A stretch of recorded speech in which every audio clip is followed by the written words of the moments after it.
People say the deepest betrayal never comes from strangers. It comes from the people who know exactly where your heart is, because they're the ones holding it. I never believed that until the morning my own brother looked me in the eyes and said, "You're fired." My name is Emma, and for almost 15 years, our family company was my second home. I wasn't just another employee. I helped build it.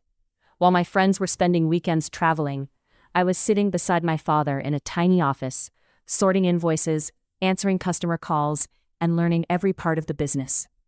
I watched the company grow from a small warehouse into one of the most respected local manufacturers in our state. Dad used to smile and say, "One day this company will belong to both of you." I believed him. My younger brother Ryan had different dreams.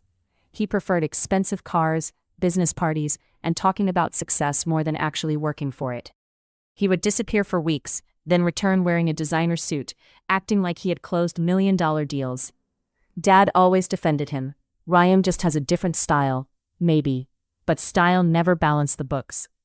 When Dad's health suddenly declined, everything changed.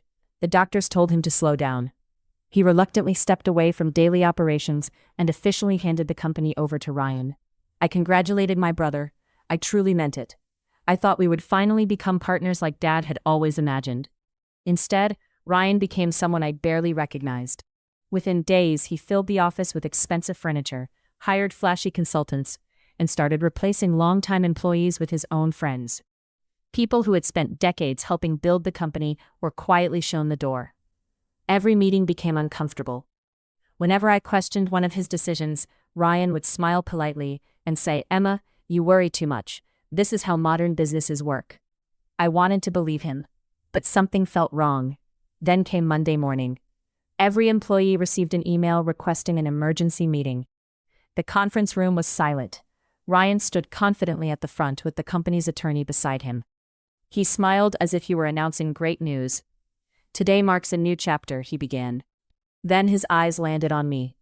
"Some people simply don't fit the direction this company is taking." He slid a folder across the table. My name was on it. "I'm sorry, Emma." His voice wasn't sorry at all.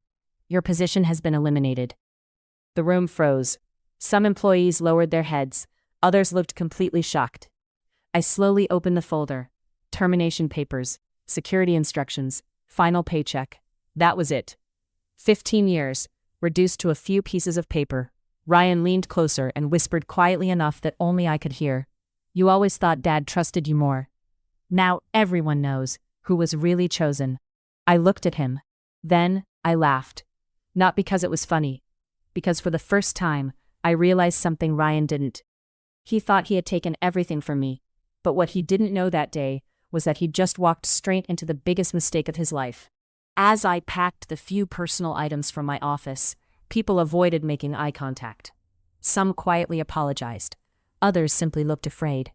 I didn't blame them. Everyone feared they would be next. Driving home, I expected to feel broken. Instead, I felt strangely calm. Because Ryan had forgotten one important detail. Dad had trusted me with more than daily operations. For years, I had managed nearly every supplier relationship, every major client account, and every internal process. Not because I demanded control, because Dad believed consistency mattered more than appearances. He often said, "Relationships build businesses, buildings don't." Ryan had inherited the company. I had earned its trust. The next few weeks were surprisingly quiet. I didn't call anyone. I didn't argue. I didn't threaten lawsuits. I simply rested for the first time in years. Then my phone started ringing. One supplier asked, "Emma, are you really gone?" Another client sounded worried. "We've been trying to reach someone, but nobody seems to know what's happening." I answered honestly, "I no longer work there." Silence followed. Then almost every conversation ended the same way. "That's unfortunate." News traveled fast. Ryan's new management team delayed payments. Orders arrived late. Longtime employees kept resigning. Customers became frustrated. One afternoon, Dad called me. His voice sounded weaker than I had ever heard. "Is everything they're saying true?" I didn't want to hurt him, but I couldn't lie. "I wish it wasn't." He remained silent for several seconds. I made a mistake. Hearing those words broke my heart more than losing my job. Months later, a former client invited me for coffee. He smiled warmly. "Emma, if you ever decide to start something new, We'll support you. I laughed nervously. I don't even own a business. You don't need one yet, he replied. You already have something far more valuable. Trust. That single word changed everything. Within weeks, 3 former coworkers contacted me. Then 5, then 8. Not because I recruited them, because they wanted to work with someone they believed in. Together we rented a modest office. Nothing fancy. Used desks, old computers, coffee made from a machine that barely worked. But every person inside that room shared one thing: respect. Slowly, our first customers arrived. Then referrals. Then bigger contracts. Meanwhile, rumors about Ryan became impossible to ignore. Lavish spending, poor decisions, consultants charging enormous fees, loans piling up.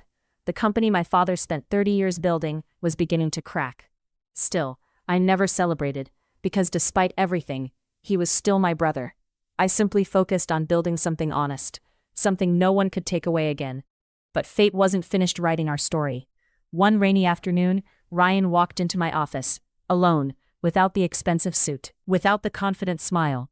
For the first time in his life, he looked scared. Ryan stood quietly for several moments before speaking. I need your help. Those 4 words felt almost unreal. This was the same man who had publicly embarrassed me. The same brother who believed I was disposable. Now he couldn't even meet my eyes. The bank is pulling our financing, he admitted. We've lost major clients. I don't know how to fix it. I listened without interrupting. Months earlier, I had imagined this moment many times. I thought I would enjoy watching him struggle, but standing there, I didn't. Because revenge had already happened.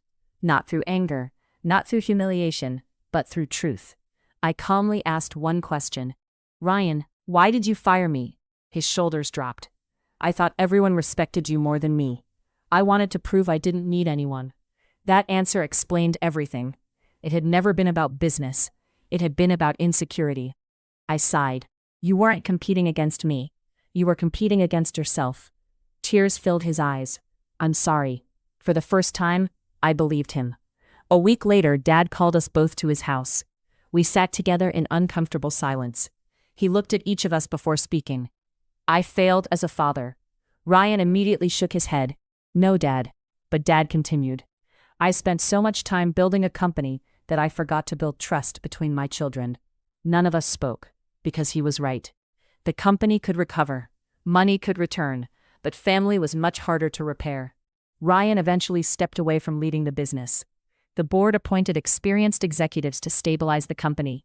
As for me, I chose a different path. My own company continued growing, not because I wanted to defeat my brother, because I finally understood my worth was never tied to a family title. Years later, people still ask if I regret not taking revenge. I always smile, because they misunderstand what revenge truly is. The greatest victory isn't watching someone fall. It's rising so high that their betrayal no longer defines your story.